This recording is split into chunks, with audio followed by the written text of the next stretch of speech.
Staff and workers union రాష్ట్ర committee తరఫున ప్రత్యేకంగా అభినందన తెలియజేస్తున్నా. వర్షం వచ్చే సూచన ఉంది కాబట్టి తొందరలో ముగించే ప్రయత్నం చేస్తారు.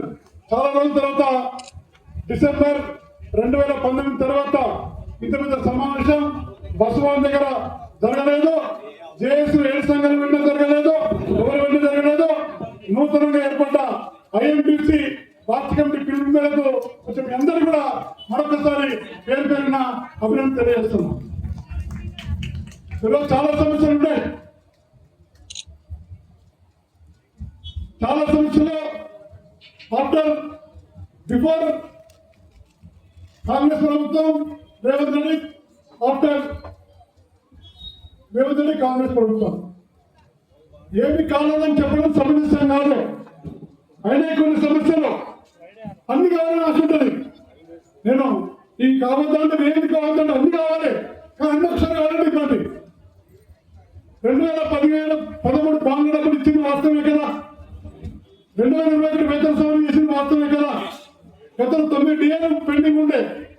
ఈ ప్రభుత్వం వచ్చి ఇక్కడ 3 డిఏలు, ఏ డిఏ కాదు, 1 డిఏ పెండింగ్ లో ఇచ్చింది వాస్తవమే కదా. కారు నియామకాలు ఇచ్చింది వాస్తవమే కదా. సిసిఎస్ కు ఇవ్వాల్సిన డబ్బులు 7 రకాలను ఇస్తూ పాత పెండింగ్ డబ్బులు తగ్గించింది వాస్తవమే కదా. మెడికల్ ఉద్యోగాలు ఇచ్చింది వాస్తవమే కదా. పిఎఫ్ కు పాత బకాయిలు చెల్లిస్తూ ఇప్పుడు మన దగ్గర రికవరీ ఎప్పటికప్పుడు చెల్లించింది వాస్తవమే కదా.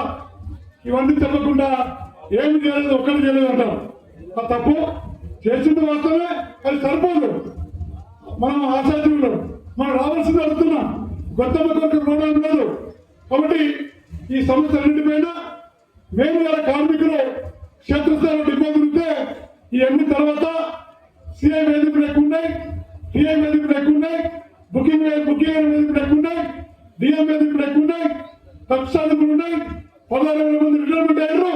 నా డ్యూటీ 550 కిలోమీటర్లు